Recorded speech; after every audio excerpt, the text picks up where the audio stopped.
Here at KingCast.net, Mortgage Movies, you'll notice several placeholders in this video because I was ultimately advised that I was not authorized to use any video or stills from Matt Taibbi's presentation last night.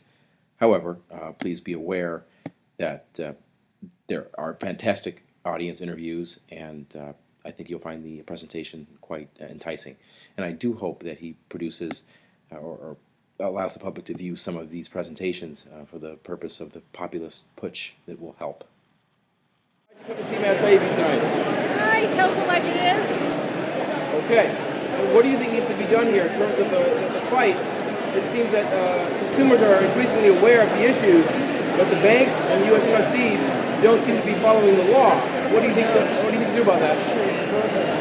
I think we need to figure out a way to fund the litigation, because really the only enforcement is case by case in the courts, and unfortunately the victims of the situation most often can't afford that. So we need to figure out how to fund it, and we need to figure out how to facilitate education, awareness, and unity.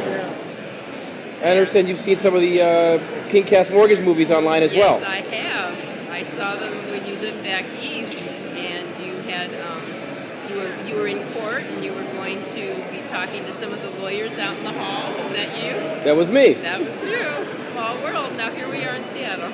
Indeed we are. Let's take a moment to reminisce on that, shall we?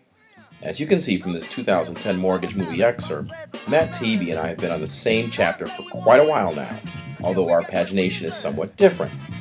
Mr. Taibbi focuses more on identifying the systemic financial models of destruction that have been empirically used to disfranchise the middle class, while I, as someone who has experience as a title insurance producer and civil rights attorney and journalist, I focus more on the legal side and how to vindicate the homeowner's civil rights and contractual rights. Let's continue. Hey guys, don't want to interrupt too long, but is this Anne Willette? No? Oh, I'm trying to Listen, yeah. You need to turn that off. Will you talk to me off record? What's that? Will you talk to me off record? I'll talk to you off record. Okay. Well, that's fine. Why not on record? You need to turn that off. But why? I'm just asking you, why not on record? I mean, you got to go into open court and discuss it on record. Hey, I don't know who you are. I told you, KingCast.net. I started Alpha Title Company here a number of years ago. I've done a couple hundred real estate closings, and I'm just curious as to a couple of questions. Well, then I'll be happy to answer a couple of questions once you turn that off. Very well, counsel. But when we spoke off record, this lawyer for Merrimack Mortgage couldn't tell me anything. You know, who's got the note? Where's the missing assignment? Nothing. So the case just ricocheted around like a pinball. You know, where's the note? Where's the mortgage? Who's got the right to foreclose?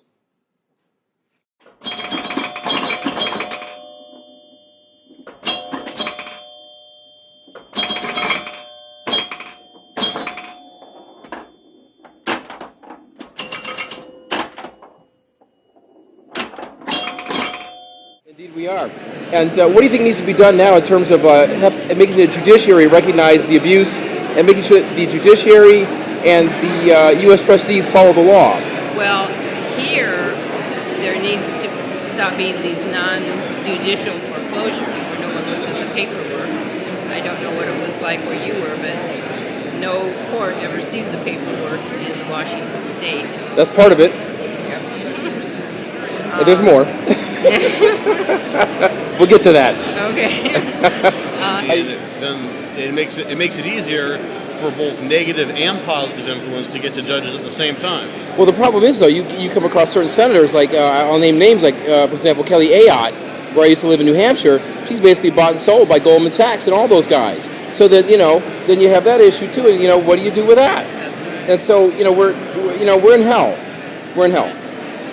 Well, the regulatory agencies don't regulate. Right. You know, what was it, the OCC? I mean, the banks pay their salaries. Matt Taibbi is here, and he's going to educate more of the common people here about America's mortgage crisis. I was gambling in Havana. No, it's not sold out. It's pretty close. I think we got about 150. Send lawyers, guns, and money. Dad, get me out of this. Ha!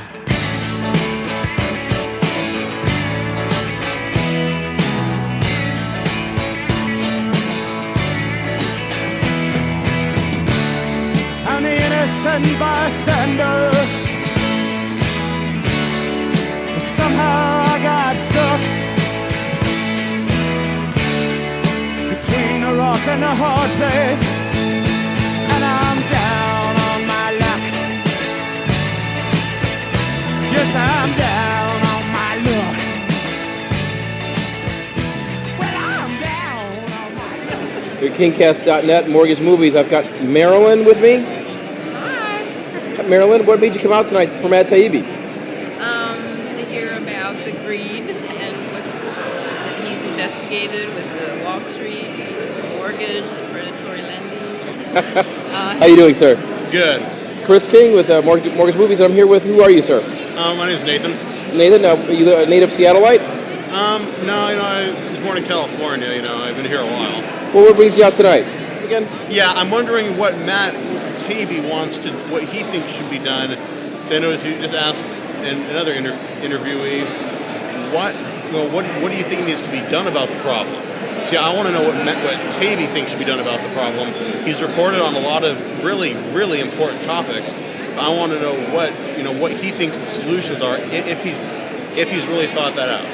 Oh, I'm sure he has, but I want to ask him similar questions too. Good. Again, in terms of the judiciary and the U.S. trustees holding them accountable for proof of claims on B-10 proof of claims, as well as standing and standing issues, as well as real party and interest. And these judges, we're seeing cases where the consumers are increasingly educated, but what happens is that the judges, especially if they're pro se, the judges shut them down anyway. That's right. Yeah. Yeah, what needs to be done about that? I mean, if the judges are elected, then it's really a get out the vote and find a candidate effort. If they're appointed, then and with the way our Constitution and government works, I would think the solution is you'd have to find representatives and senators and governors, have to find other branches of government to hold them accountable on your behalf. I finally figured out I was such a stupid homeowner. I didn't know where the deeds went. I don't know if I thought they were kept in a file at the bank or what. So when I found out they were at the recorder's office, I went and looked, and there's these papers that I've never seen with people I never met when I took the loan out on my house. So for 2 years I've been writing the DOJ, the OCC, the banks, everybody, where's the real paperwork? And everybody's been ignoring me for 2 years. They keep sending me copies of the ones I said that those are fraudulent. I've never seen those before. I know. And they keep sending them going, I said, well, you can't be a legal server because where's the real papers? And that they've just been ignoring I me know. for 2 years. I know. Another thing, in terms of the whole question that I'm hoping to get a chance to ask Taibbi tonight about what needs to be done about all these problems, the way I guess I should maybe try and jump out and answer my own question. Some of the things that come to mind are some of the union negotiations, the grocery negotiations going on right here that I'm a part of, another kind of social justice issue. Right. And,